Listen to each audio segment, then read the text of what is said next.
என் நெஞ்சில் குடியிருக்கும் திருச்சி பகுதி மக்கள் உங்கள் அனைவருக்கும் என்னுடைய வணக்கம். எல்லாரும் எப்படி இருக்கிறீங்க? காலையில் எல்லாரும் சாப்பிட்டீங்களா? ரொம்ப நேரமா வெயிட் பண்றீங்க போல. இந்த சீக்கிரம் முடிச்சிடுறேன்.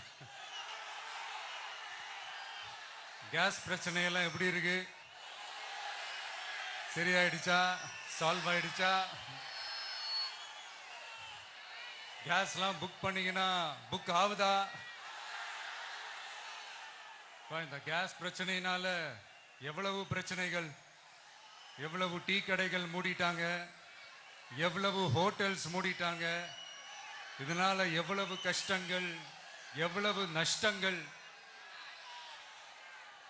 அவங்களாச்சும் கொஞ்சம் உஷாரா இருந்திருந்தாங்கன்னா இந்த கேஸ் தட்டுப்பாடை கொஞ்சம் கண்ட்ரோல் பண்ணியிருக்கலாம். இவங்களாச்சும் கொஞ்சம் முன்னெச்சரிக்கையா இருந்திருந்தா அட்லீஸ்ட் நம்ம ஊர்லயாச்சும் இந்த கேஸ் தட்டுப்பாடை கொஞ்சம் கண்ட்ரோல் பண்ணியிருக்கலாம். இவங்க 2 பேரும் தான் இதுக்கு காரணம். ஆனா நம்ம ஸ்டாலின் சாரை கேட்டீங்கன்னா நமக்கு அதுக்கும் சம்பந்தமே இல்லையே அப்படிம்பாரு. ஆனா அவரு வீட்டில் ஏதாவது ஒரு ரைடுனா, அவரு வீட்டில் ஏதாவது ஒரு பிரச்சனைனா டெல்லிக்கு பறந்து போயிட்டு வருவாரு. இந்த கேஸ் சிலிண்டர் பிரச்சனைக்கு கொஞ்சம் டெல்லிக்கு பறந்து போயிட்டு வரலாம்ல, கொஞ்சம் பிரயோஜனமாச்சு இருக்கும்ல.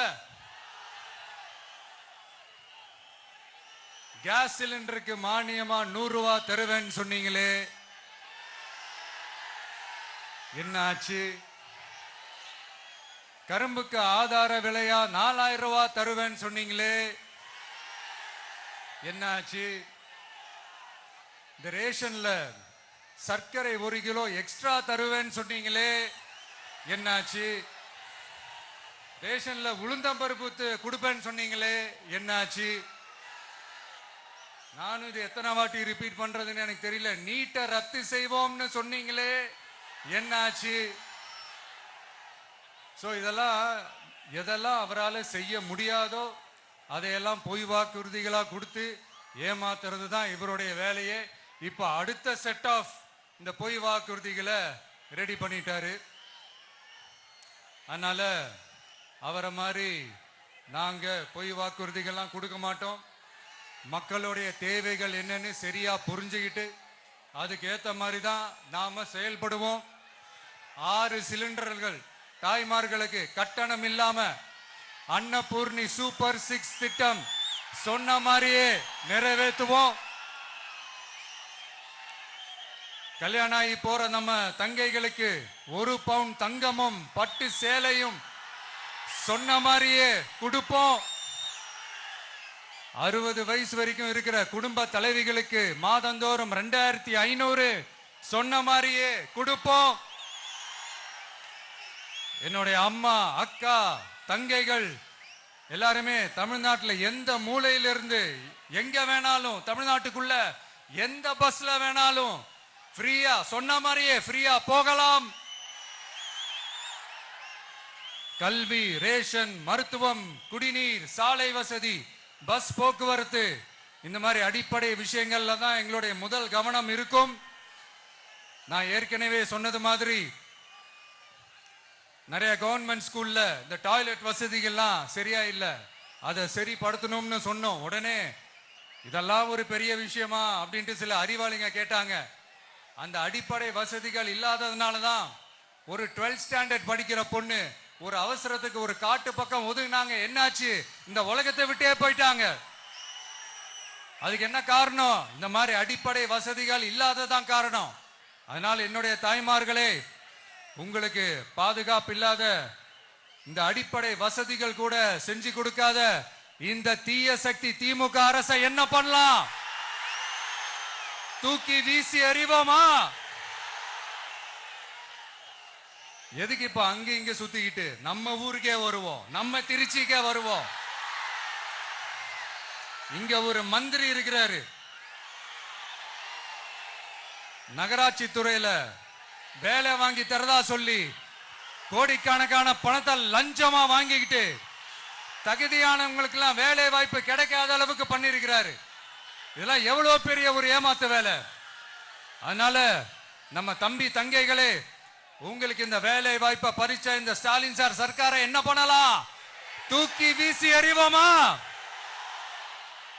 உங்களுக்கு இந்த பாதுகாப்பு இல்லாத, சட்டம் ஒழுங்கு சரியில்லாத இந்த தீய சக்தி திமுக அரசை என்ன பண்ணலாம்? தூக்கி வீசி எறிவோமா?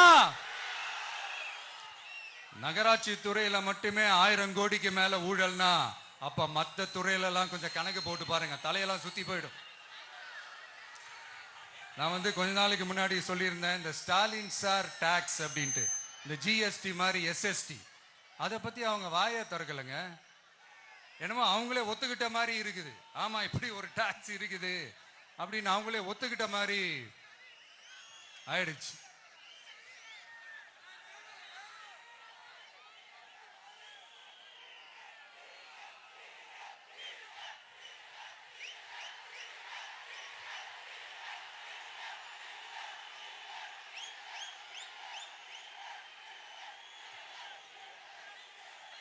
இந்த கல்லூரி பேராசிரியர்கள், கல்லூரி உதவி பேராசிரியர்களுக்கு அந்த போஸ்டிங்க்கு 2000 பேருக்கு மேல அந்த வேலை கொடுப்போம்னு சொன்னாங்க. கடைசியில் எத்தனை பேருக்கு கொடுத்தாங்க தெரியுமா?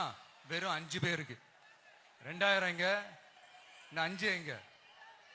அதனால இதெல்லாம் வெறும் அறிவிப்புகள் மட்டும்தான். இந்த மாதிரி லட்சக்கணக்கான காலி பணியிடங்களை நிரப்புவோம்னு சொன்னாங்க. அதுவும் என்ன ஆச்சுன்னு தெரியல. இதெல்லாம் வெறும் அறிவிப்புகள் மட்டும்தான். இதனால ஒரு யூஸுமே கிடையாது. யூஸ்லெஸ் கவர்மெண்ட் இது. அது மாதிரி 100% ஒரு நியாயமான ஒரு ஆட்சியை நாம கொடுப்போம்ங்க. 100% நீங்க இந்த விஜய நம்பலாமுங்க. நீங்க நம்புறீங்கன்னு எனக்கு தெரியும். அதனாலதான் என்னுடைய சொந்த பந்தங்களாகிய உங்ககிட்ட எனக்கு அந்த உரிமை இருக்கு. எனக்கு ஒரு வாய்ப்பு கொடுங்க, எனக்கு ஒரு சான்ஸ் கொடுங்கன்னு உங்ககிட்ட கேட்காம வேற யாருக்கிட்ட நான் கேட்பேன்? அதனால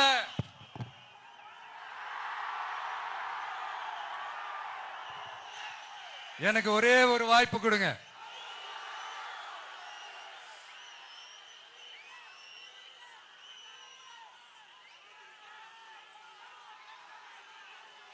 இருந்தாலும் ரொம்ப முக்கியமா ஒண்ணு நீங்க ஆழமா மனசுல வச்சுக்கணும்.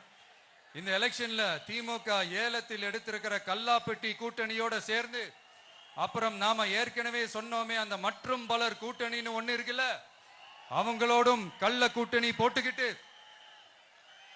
எல்லாரும் முன்னா சேர்ந்துகிட்டு நம்மள உங்க விஜய எப்படியெல்லாம் எதிர்க்கிறாங்கன்னு நான் சொல்லிதான் உங்களுக்கு தெரியணும்னு அவசியம் இல்லை. இந்த கரூர் நிகழ்ச்சி சூழ்ச்சின்னு பலர் சொல்றது மாதிரி நம்ம கடைசி படமான ஜனநாயகன், அதான் நம்ம மனசுக்கு நெருக்கமான உங்க எல்லாரோடும் நமக்கு இருக்கிற பூர்வ ஜென்ம பந்தத்தை இன்னமும் எங்க இறுக்கமா மாத்திடுமோன்னு, எங்க அது இந்த தேர்தலில் நமக்கு மிகப்பெரிய ஆயுதமா மாறிடுமோன்னு ஒரு கூட்டு சூழ்ச்சி, அதோட இன்னும் பல பல சூழ்ச்சிகள். அதனால உங்க மகன், உங்க அண்ணன், உங்க தம்பி, உங்க விஜய் கேட்கிறேன், உங்களுக்காக நீதி கேட்க வந்த எனக்கும் சேர்த்துதான் நீதி வேண்டும். அவங்க கொள்ளையடிக்க இதுவரைக்கும் எப்படி உங்களை ஏமாத்திட்டு இருக்காங்க தெரியுமா? இந்த காங்கிரஸ்ல இருக்கிற சிலரை கையில பணப்பையில போட்டுக்கிட்டு சிறுபான்மை மக்களை ஏமாத்த ஒரு நேரடி பாதி கதர் கூட்டணி, அப்புறம் இந்த மற்றும் பலர் கூட்டணின்னு ஒண்ணு இருக்குல்ல, அதோட டெல்லி ஓனரோட ஒரு கொள்ளைப்புற கள்ள கூட்டணி, அதாவது பாதி காவி கூட்டணி. கொள்கைன்னு ஏமாத்துறாங்க.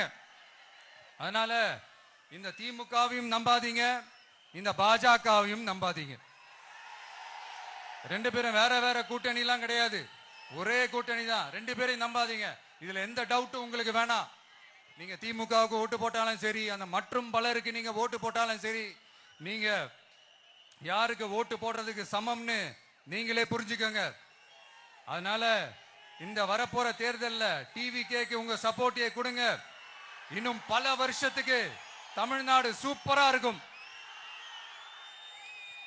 அப்புறம் நான் ஒரு விஷயத்தை திருப்பி ரிப்பீட் பண்றேன்னு சொல்லி யாரும் தவறா எடுத்துக்க வேணாம். ஏன்னா அது என்னுடைய கடமை. ஒவ்வொரு ஊருக்கும் போய் அதை நான் ரிப்பீட் பண்ண சொல்லியே ஆகணும்.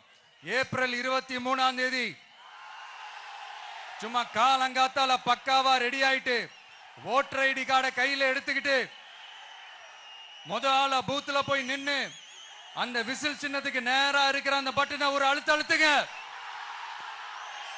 உங்க வீட்டுல இருக்கிற ஒவ்வொருத்தரையும் அழைச்சிட்டு போங்க. சப்போஸ் வெளியூர்ல இருந்து இங்க திருச்சியில இருக்கீங்கன்னா என்னடா ஊருக்கு போய் ஓட்டு போடணுமேன்ட்டு அசால்ட்டா விட்டுறாதீங்க. இப்பவே அட்வான்ஸ் அவங்களுடைய டிக்கெட்டை புக் பண்ணுங்க. இது ஒரு தலைமுறைக்கான ஒரு தேர்தல், உங்களுக்கான தேர்தல்.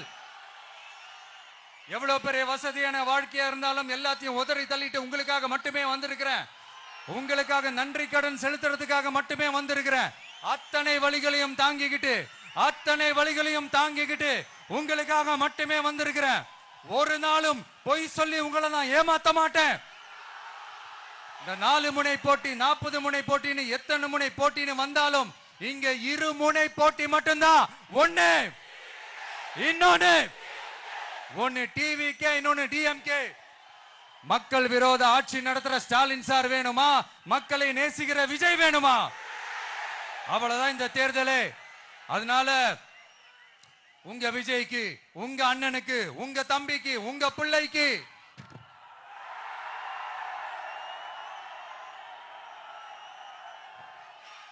ஒரே ஒரு வாய்ப்பு கொடுங்க. தயவு செஞ்சு விசில் சின்னத்துக்கு ஓட்டு போடுங்க.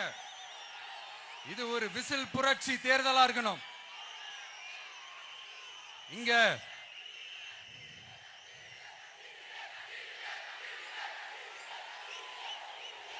தேங்க்யூ. இங்க திருச்சி இந்த எல்லா தொகுதியிலும் நம்மளுடைய நண்பர்களை, நம்மளுடைய தோழர்களை வேட்பாளர்களா அன்னைக்கு அறிவிச்சேன். நான் நிப்பாட்டி இருக்கேன். அவங்க வேற, நான் வேறன்னு தயவு செஞ்சு பிரிச்சு பாத்துறாதீங்க. அவங்க எல்லாரையும் வெற்றி பெற செய்யணும்னு உங்க எல்லாரையும் தாழ்மையுடன் நான் கேட்டுக்கிறேன். நான் தன்னந்தனியாளு, நீ ஏளனமா பாரு. கொஞ்சம் நவுந்தனா இங்க 8 கோடி பேரு. மிரல போது ஸ்டேட்டு எங்க விசில் சத்தம் கேட்டு. நல்லவங்க வாழ நீ விசில் கடி ஓட்ட. கடைசி நம்பிக்கை மக்களை தேடி வருது. அதை இறுக்கி புடிச்சு ஒரு வரலாறு எழுது. உங்க விஜய் நான் வர. விசில் அடிக்க ரெடியா? கான்பிடண்டா இருங்க. நல்லதே நடக்கும். வெற்றி நிச்சயம். மீண்டும் சந்திக்கும் வரை நன்றி, வணக்கம்.